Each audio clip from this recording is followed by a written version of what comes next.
Berbahagialah orang yang membawa damai, karena mereka akan disebut anak-anak Allah.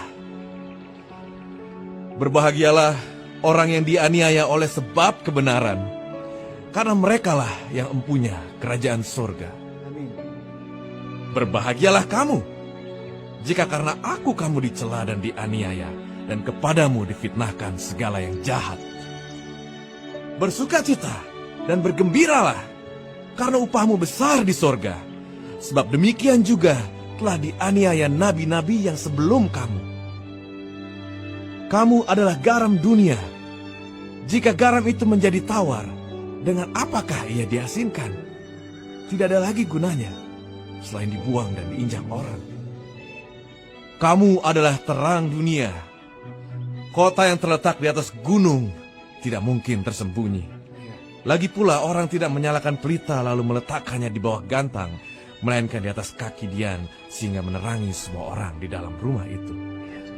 Demikianlah hendaknya terangmu bercahaya di depan orang, supaya mereka melihat perbuatanmu yang baik dan memuliakan Bapamu yang di sorga.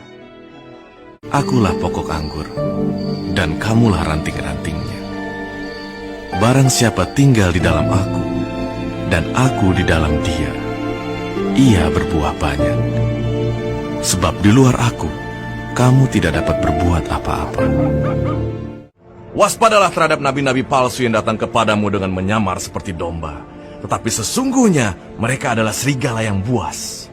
Dari buahnya lah kamu akan mengenal mereka. Dapatkah orang memetik buah anggur dari semak duri, atau buah ara dari rumput duri? Demikianlah setiap pohon yang baik menghasilkan buah yang baik, sedang pohon yang tidak baik menghasilkan buah yang tidak baik. Tidak mungkin pohon yang baik itu menghasilkan buah yang tidak baik, ataupun pohon yang tidak baik itu menghasilkan buah yang baik. Dan setiap pohon yang tidak menghasilkan buah yang baik pasti ditebang dan dibuang ke dalam api. Jadi, dari buahnya lah kamu akan mengenal mereka.